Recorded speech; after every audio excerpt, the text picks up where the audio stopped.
Bienvenidos a la presentación de este libro, La escena contemporánea, José Carlos Mariátegui, que cumple 100 años, un libro que se publicó en 1925 y que se... ¿Perdón? Perdón. Y que se reedita con un estudio introductorio largo, detallado, considerado, de Martín Vergel, que es un gran historiador argentino, alguien que ha dedicado un montón de tiempo a trabajar el Perú. Probablemente algunos de ustedes conocen sus trabajos sobre el APRA. Últimamente varias cosas sobre Mariátegui en esta perspectiva más cosmopolita de un Mariátegui no solo como estudioso de lo nacional, sino en una vertiente más internacional, que además tiene un capítulo en un libro que presentamos ayer, en Perú Global, que hace un estudio sobre Aya de la Torre y su instante chino, la influencia del Kuomintang en el momento formativo del APRA. Así que alguien que ha trabajado mucho y que además es un querido amigo. Así que estoy contento, gracias por la invitación. Y además, obviamente, con Marisa Glave también, querida amiga, eh, comentar el libro. Entonces, bueno, eso. Creo que lo primero es la sorpresa, diría, aún cuando uno, no sé cómo lo has visto tú, pero aún cuando uno sabe de este libro, sabe que existió, sabe su releerlo o leerlo completo, porque la verdad es que la mayoría de cosas que uno puede haber leído muchas veces son fragmentarias, son artículos. Entonces la sorpresa de encontrarse con este libro, creo que hay una cosa de redescubrimiento y el re en realidad falta, yo creo que es como de descubrimiento simplemente. En el sentido de, efectivamente aparece un Mariátegui que es menos visible, la tesis que va a presentar Martín en su estudio introductorio, menos visible, menos conocido, que es este Mariátegui más cosmopolita, atento a lo que está ocurriendo en el mundo en los años 20, la escena contemporánea, como dice el título. Y en realidad no solo es la sorpresa por esa dimensión cosmopolita, sino que yo creo que cualquiera que vea el índice del libro, en realidad hay una sorpresa que es la tremenda actualidad del índice. El índice parece que fuera el de cualquiera de los libros que si van a cualquier stand de política van a encontrar libros que tienen exactamente estos títulos, ¿no? El libro está compuesto por secciones. La primera es Biología del fascismo, ¿no? Todo este estudio sobre la emergencia del fascismo, la crisis de la democracia, eh, hechos e ideas de la Revolución Rusa, eso tal vez es un poquito más antiguo, pero no deja de la crisis del socialismo, semitismo y antisemitismo, es como realmente de una contemporaneidad tremenda, es decir, inmediatamente resuena, hay una resonancia respecto de lo que ocurre hoy, ¿no?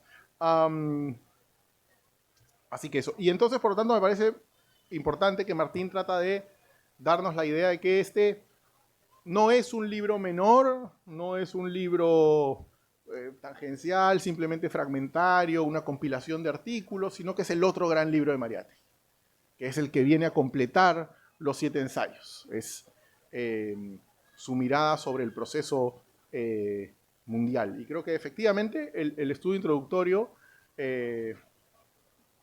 logra su cometido de obligarnos a leerlo en esa clave, ¿no? Y luego, en la lectura del libro, a mí lo que me ha quedado es como digamos, es un Mariátegui que es simultáneamente difusor e intérprete. Yo diría que esto es un libro en el cual Mariátegui es un difusor y es un intérprete. Permanentemente está poniéndose los dos sombreros, aunque ambas tareas son distintas, pero ahora, ambas tareas creo que tienen están empujadas por una energía, por una voluntad que nuevamente es algo que uno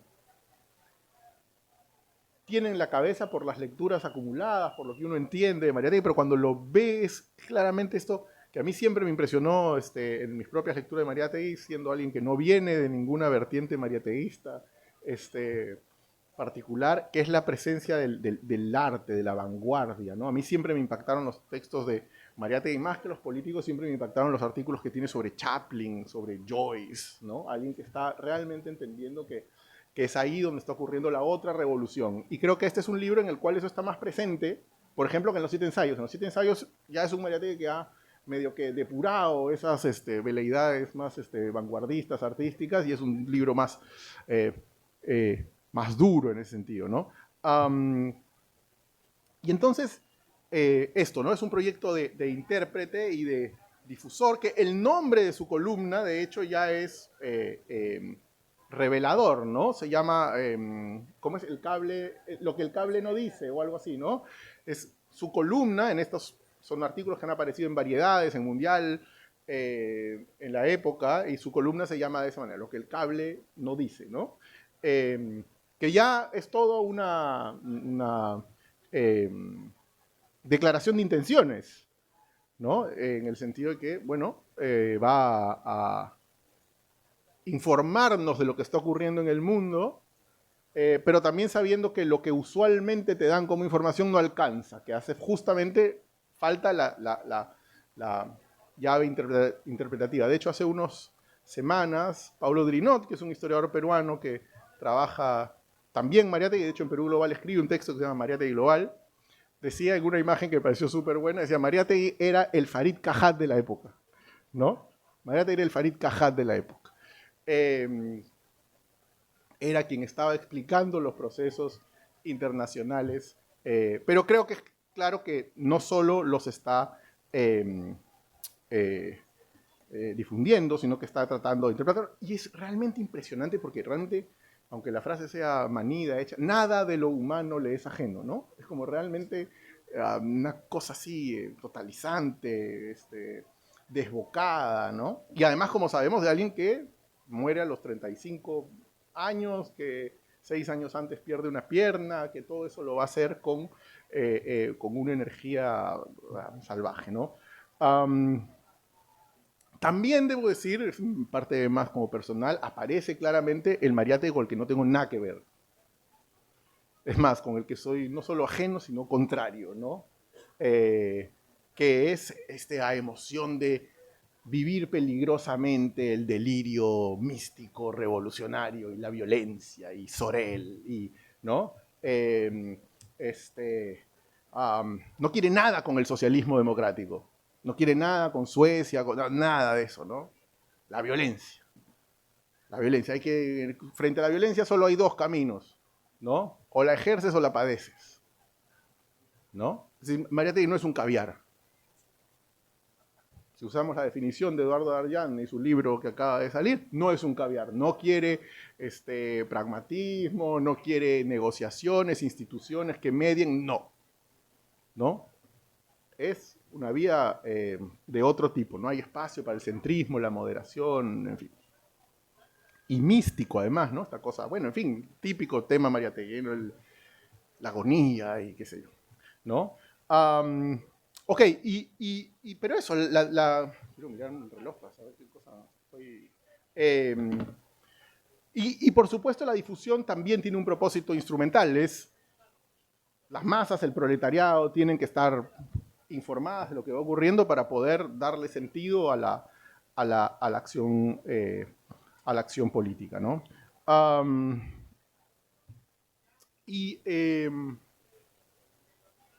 bueno, y está efectivamente una aproximación ensayística importante, una forma de escribir pues, que, asociada al periodismo. Es alguien que hace periodismo desde muy, muy joven y que por lo tanto está en esta...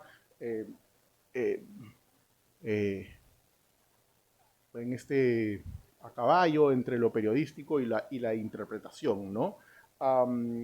Pero bueno, entonces eso es un poco el espíritu del libro, y tal vez quisiera decir un par de cosas sobre lo que propone Martín en el estudio introductorio, ¿no? Y me parece importante, la verdad, porque efectivamente es un libro que quedó no vamos a decir relegado, pero sí su importancia es mucho menor que la que usualmente le atribuimos y le consideramos a los 7 ensayos, ¿no? Y claro, hay razones también para eso, ¿no? América Latina casi no aparece en el libro.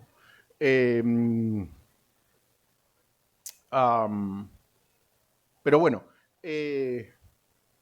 pero también creo, pensaba en algunas razones que Martín no evoca o tal vez de manera menos articulada. Eh, o sea, creo que pensando en esto de los dos libros, ¿no? Obviamente son dos cosas complementarias. Yo creo que nadie se va a poner a hacer una competencia sobre cuál tendría que llevarse la medalla de oro de la importancia y cuál la de plata, ¿no? Pero sí creo que era medio inevitable que fuera más fácil eh, popularizar 7 ensayos porque, claro, había una cosa más programática, ¿no? Hay una cosa que finalmente es más capaz de transformarse en programa político en un sitio concreto, ¿no? Esto, con toda la genialidad que tiene, sigue siendo interpretación lejana, breve, de muchos sitios, ¿no? Y claro, la izquierda siempre ha tenido la angustia leninista, ¿no? ¿Qué hacer? La pregunta leninista. Entonces, claro, un libro como Los 7 ensayos te pone más cerca de aliviar esa angustia que uno como así, de esa ambición cosmopolita, ¿no? Y lo otro también que pensaba, que tal vez es un poco contraintuitivo y tal vez lo comento aquí, simplemente no estoy muy convencido de esto, pero creo que puede ser que también el uso del lenguaje, curiosamente, un lenguaje como este, que es más periodístico, más literario, más ligero, más breve, curiosamente le jugase en contra al libro, en el sentido que nuevamente estamos en una tradición de izquierda, en una tradición revolucionaria, en una tradición que va a tratar de poner de cabeza las estructuras, ¿no? Todo eso me da la impresión que se condice más con un lenguaje, con una aproximación que es menos literaria, menos ligera, que es más dura, como la que va a desarrollar después, ¿no? Es decir, aparece tal vez, digamos, este es un libro eh, tal vez menos militante, ¿no? Menos convencido y en ese sentido también más libre y por lo mismo, insisto, en una tradición de izquierda, tal vez en una tradición más liberal, este libro sería tal vez el más apreciado. Pero me da la impresión que en una tradición más de izquierda, más estructural, más revolucionaria, sí tiendo a pensar que es medio natural que el otro resultase más relevante. Como digo, no hay ninguna necesidad de elegir entre uno y otro, no hay, pero jugando un poco con lo que nos propone Martín. Así que nada, es una realmente linda reedición. El Fondo de Cultura Económica se ha pulido sacando esta reedición por los 100 años y invitando a Martín a que escriba un largo estudio.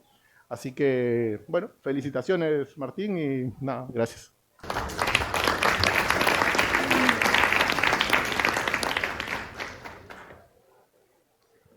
Bueno, muy buenas noches con todas y con todos.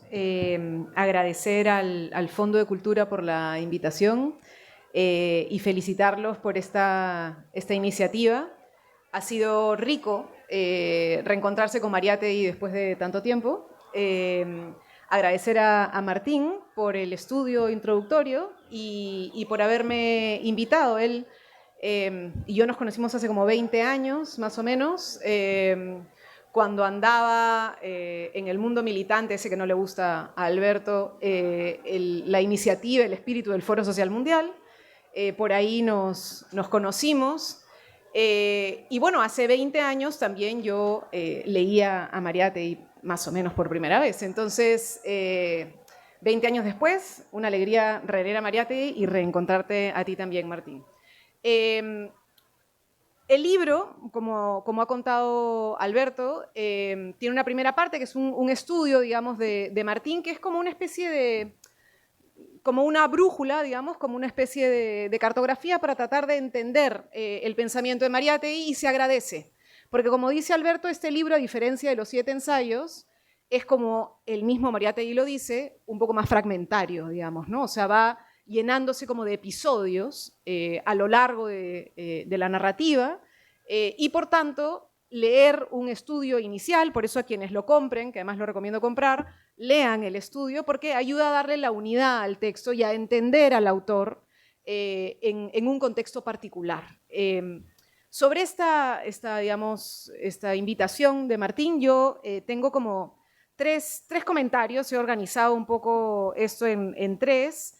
Lo primero es tratar de juntar con el elemento central que ha planteado Martín. Martín dice, el punto central de la obra es el rol de intérprete de José Carlos, ¿no? Y su capacidad para ir más allá de la anécdota.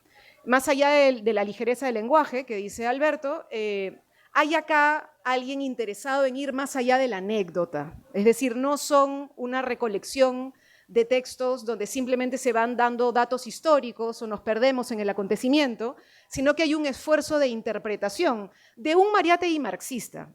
Yo sí creo que es un libro donde también se refleja el lado militante de José Carlos, donde se va, digamos, planteando él, ¿no es cierto?, cómo interpretar esta realidad a raíz de los acontecimientos. Y entonces ahí va mi primer comentario, y es un poco digamos, esta capacidad de pensar históricamente de Mariátegui, que creo que se refleja muy bien en la escena contemporánea. Esto que los franceses después en los anales de la historia, ¿no es cierto?, en la discusión de la historiografía francesa, se plantea como la posibilidad, ¿no es cierto?, de un estudio más, si quieren, interdisciplinario, de la mirada del hecho, ¿no es cierto?, histórico, pensando en su trascendencia, ¿no es cierto? Acá hay un Mariátegui que no solamente está dando cuenta, como lo hace Farita además cotidianamente, sobre lo que está ocurriendo en el mundo. Imaginémonos hoy, estamos 2025, lo difícil que es encontrar noticias sobre lo que pasa en el mundo, en nuestro país. Imaginémonos, pues, ¿no es cierto?, 1925 que sale este libro, ¿no? O sea, es decir, mucho menos aún, ¿no es cierto?, menos herramientas, menos capacidad de conocer lo que está pasando en este momento en latitudes diferentes a la del Perú y a la de América Latina, ¿no? Pero no se queda en narrar. O sea, hay un intento, creo, de ir un poco más allá y entender, ¿no es cierto?, la trascendencia histórica de estos hechos y, por tanto, su profundidad. Y creo que va un poco por ahí. Me da la impresión que ese es un elemento que me parece importante. No solo lo interpreta, Mariátegui se para en un momento, toma partido en ese momento y claramente busca no solo recoger lo que viene del pasado, ¿no es cierto?, para tratar de entender, sino que se coloca en una lógica de mirada hacia el futuro. Y una mirada hacia el futuro con una clara apuesta. Acá hay una persona que asume un compromiso. Equivocado o no equivocado, cualquiera, quien lo quiera leer, lo juzgará, pero en todo caso hay una apuesta, ¿no es cierto?, de mirada hacia adelante en esa lógica de futuro de Mariátegui. En esta mirada, digamos, en esta pensar históricamente, creo que además se logra ver a este Mariátegui que por supuesto no es reformista, nunca lo fue, no quiso ser reformista, ¿no es cierto?, pero se ve precisamente también al Mariátegui que no cae en el sectarismo y que no cae en el dogmatismo. Y creo que eso es muy interesante también de la escena contemporánea. Por ejemplo, hace un montón, por supuesto, él va contando, ¿no?, como ha contado Alberto, habla pues de la biología del fascismo, habla de la crisis del socialismo, habla de la crisis de la democracia y va contando algunos episodios o historias o escogiendo algunos personajes, ¿no? Entonces, por ejemplo, cuando habla de Jaurès, de un socialista francés, por ejemplo, clásico que podríamos decir un socialista reformista, sería un poco el título clásico hacia él, dice, por ejemplo, una cosa simpática, ¿no? Dice, buscaba Jaurès para la República una base social más amplia. Quería llevar la República al pueblo para hacer el Estado republicano el instrumento de la economía socialista. Y luego dice, en su inspiración infatigable de la síntesis idealista, Jaurès era, en su primera época, un demócrata pronto a adoptar el socialismo y en su última época un socialista que se sentía responsable de toda la democracia. Acá no hay un rechazo a esta figura, por ejemplo, por el contrario, hay un reconocimiento de una diferencia entre lo que Mariátegui va contando, digamos, en los distintos episodios, de lo que sería un reformismo burocratizado, acostumbrado al pacto mínimo, sentado, sin utopía, sin ilusión, sin nada, ¿no es cierto?, más allá de eventualmente un discurso revolucionario, frente a personajes como Lloré, ¿no es cierto?, donde, por el contrario, lo que él dice, ¿no es cierto?, es su reformismo nunca estuvo exento de una esperanza de una revolución, ¿no es cierto?, o de darle eventualmente un contenido revolucionario mayor. Y va a lo largo de las distintas historias que va contando, también por el contrario criticando a los radicalismos vanos, ¿no es cierto? Y entonces incluso en el caso italiano, que es uno de los que más empapa evidentemente a Mariátegui, porque él vive una temporada ahí, creo que eso es también importante recogerlo, él mismo va dando cuenta de los problemas al interior, ¿no es cierto?, de las distintas facciones del socialismo italiano y cómo algunos sectores pues, que él mismo luego va a calificar pues, como, en fin, supuestamente radicales, que finalmente no tenían programa, no tenían idea, no tenían nada, ¿no es cierto?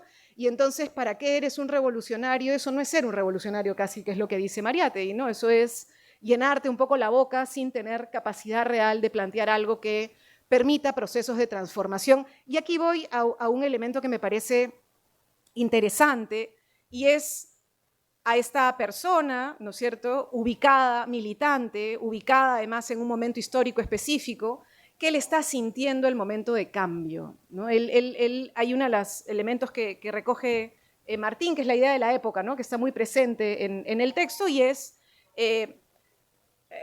una persona con una alta sensibilidad, muere muy joven, como dice Alberto, ¿no es cierto?, 35, 36 años, realmente joven, ¿no es cierto?, y además ha escrito y ha hecho mucho, porque es una persona que ha tenido mucho dolor personal, ¿no es cierto?, una persona que a los 8 años dejó el colegio, que tuvo que mudarse, que trabajó desde muy joven, que le amputaron la pierna, que tuvo múltiples limitaciones, y es desde la experiencia incluso física del dolor que él está mirando con expectativa, ¿no es cierto?, un momento que tiene un ocaso terrible, pero para él también tiene una ilusión muy grande, ¿no es cierto?, y hay un punto adicional que es este elemento movilizador. Claro, y eso nos lleva al hoy, ¿no? Y ahí yo coincido con Alberto, claro, es inquietante la similitud. O sea, no solamente es que tú dices, bueno, 100 años después vamos a caminar por la feria y nos vamos a encontrar con libros que van a discutir si estamos en un momento fascista o no, ¿no es cierto? Y probablemente alguien discutirá el rol de Donald Trump, ¿no es cierto?, en el surgimiento de un neofascismo global, y qué significa y cómo tiene estas implicancias para adelante. Y entonces, claro, es inquietante porque cuando la historia se repite, ¿no?, vamos al 18 Brumario, es una farsa, pues, ¿no? O sea, es como,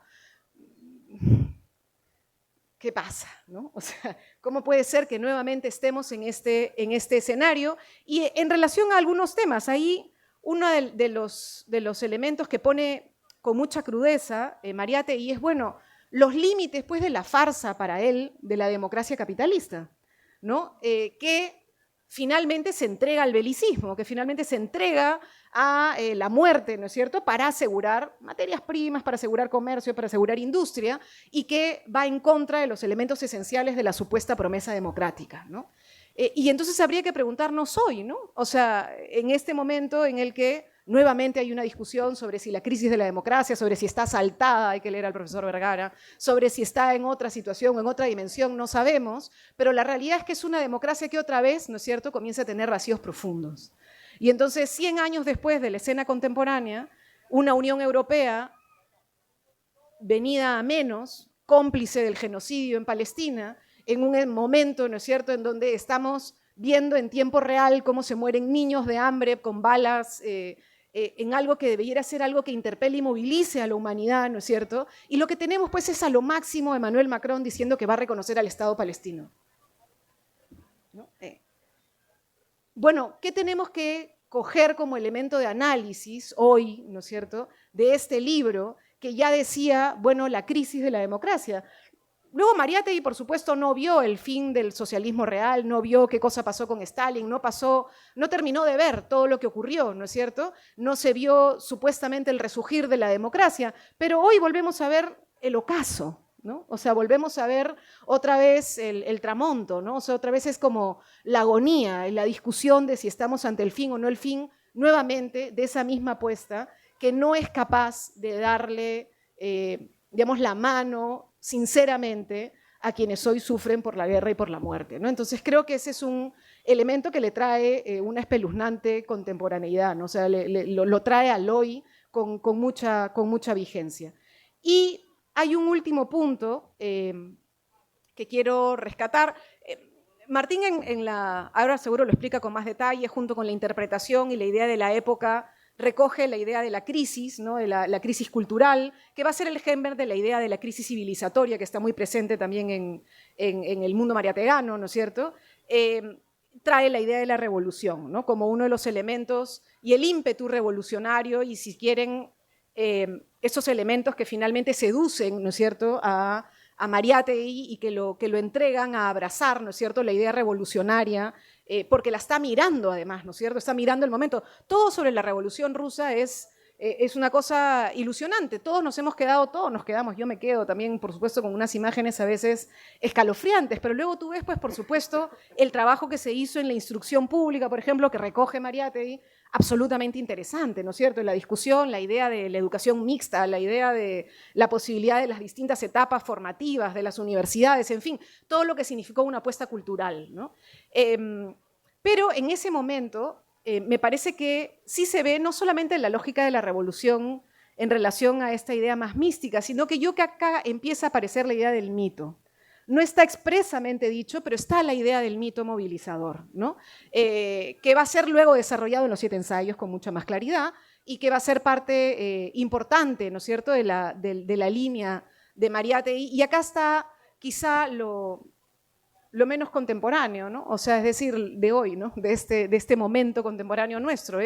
Estamos viendo este escenario de guerra, estamos viendo esta decadencia, estamos viendo el fin, no sé si el fin o una evolución más de la democracia en su versión cínica de no reacción frente a lo que está pasando en lugares como Palestina, insisto, pero no tenemos ese horizonte utópico, ¿no? O sea, no tenemos ese mito movilizador.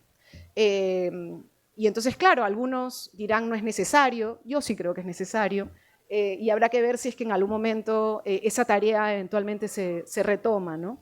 Y en todo caso, a quienes la retomen, que creo serán las próximas generaciones, recordarle que la apuesta de Mariátegui era pues por el pan y también por la conquista de la belleza. Muchas gracias.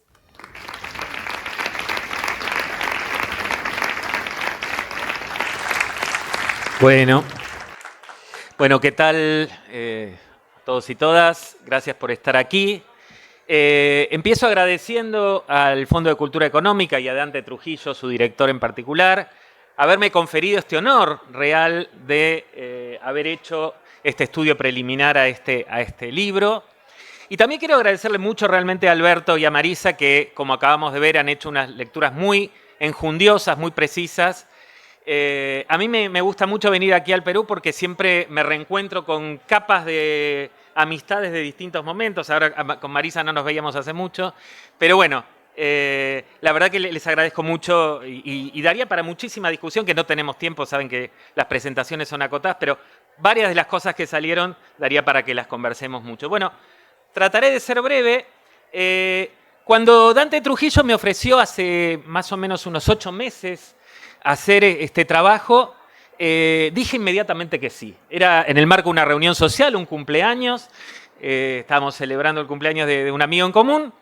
Y entre copa y copa me dijo la idea y de inmediato dije que sí, aun cuando le advertí, pero qué difícil porque tengo una cantidad de tarea inmensa. Y entonces, bueno, en esos 6 meses siguientes, porque realmente el trabajo lo pude terminar hace muy poco, hace 2, 3 meses, bueno, fue encontrar los momentos para poder hacerlo.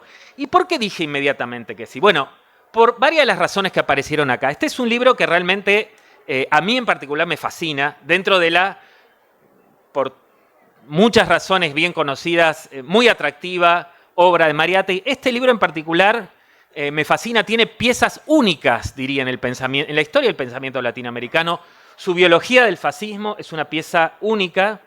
Lo es también un capítulo que aquí no mencionaron, aunque mencionaron un montón de cosas en poco tiempo, el capítulo sobre el mensaje de Oriente. Tiene una de las primeras miradas desde América Latina sobre los primeros movimientos anticoloniales. Tiene un ensayo sobre Gandhi, otro sobre Rabindranath Tagore, un escritor indio sobre quien a la sazón yo ahora también me encuentro trabajando. En fin, ya esa razón era suficiente para decirle que sí con mucho entusiasmo a este desafío que Dante Trujillo me proponía.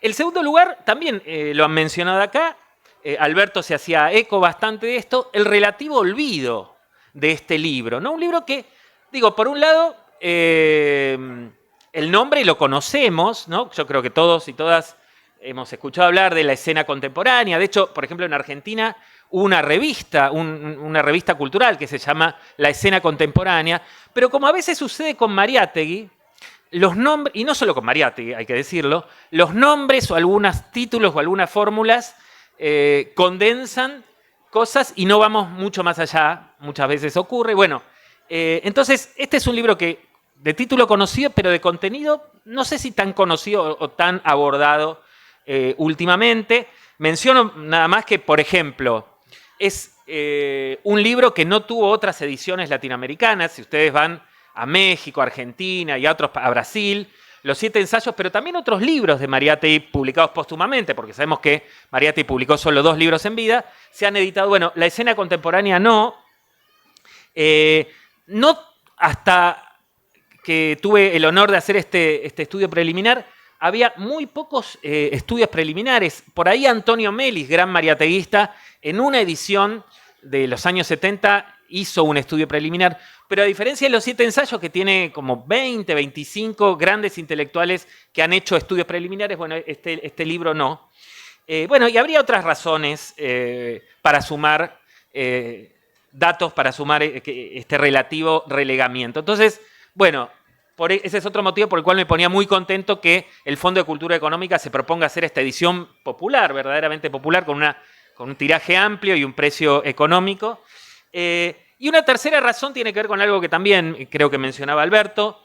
Este libro en particular conecta muy bien con la relectura de Mariátegui que algunos investigadores, algunos historiadores estamos proponiendo, y hablo en plural porque, como decía Alberto, Paulo Drinot es otro historiador que está en una senda parecida, le está preparando una biografía de Mariátegui, pero también otro conjunto de investigadores, al punto que tal vez se podría hablar de una nueva estación de lectura sobre Mariátegui, donde efectivamente esa dimensión global aparece mucho más presente. Y digo, en Argentina se dice, las abuelitas decían, es una picardía cuando hay algo que se pierde y está ahí.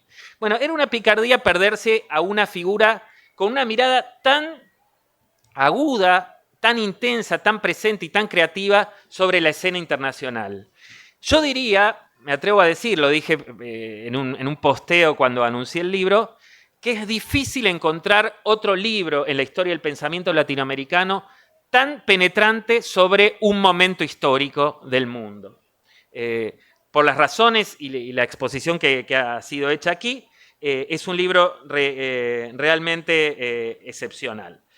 Bueno, y no solo eso, sino que además de ser una mirada excepcional, la época sobre la cual el libro habla es realmente una época muy atractiva, ¿no? Alberto y Marisa reseñaban algunos elementos, la época de las vanguardias, pero también la época de surgimiento de algunas corrientes intelectuales, de las cuales Mariátegui se hace rápidamente eco, como por ejemplo el psicoanálisis. Mariátegui traduce y publica en el primer número de Amauta un ensayo de Freud, también diversas expresiones estéticas, las nacientes industrias culturales, el cine, la comunicación en un sentido amplio. Mariátegui está muy interesado en los fenómenos de mundialización de la comunicación.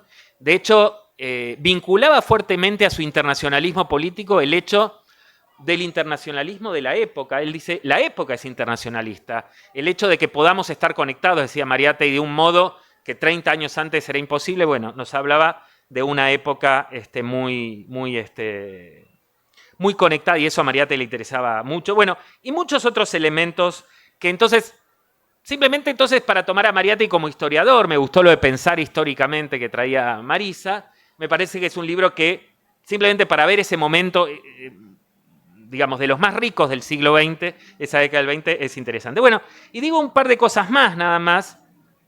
A mí algo que trato de decir en el prólogo es que además, en el prólogo de Mariátegui al libro, que son apenas 7 concisos, parece que el número 7 está siempre presente en Mariátegui, porque 7 concisos párrafos de ese prólogo, que a su vez tiene 7 ensayos, porque también son 7 ensayos, en este caso 7 secciones del libro. Bueno, Mariátegui dice varias cosas, varias las decía Marisa acá, pero yo diría que aquí, en este libro y en ese prólogo muy conciso de 1 página y media, aparece, yo lo llamo en el prólogo, la sala de máquinas del pensamiento de Mariátegui, el laboratorio de pensamiento de Mariátegui, que tiene varias de las cosas que ya se dijeron acá, ¿no?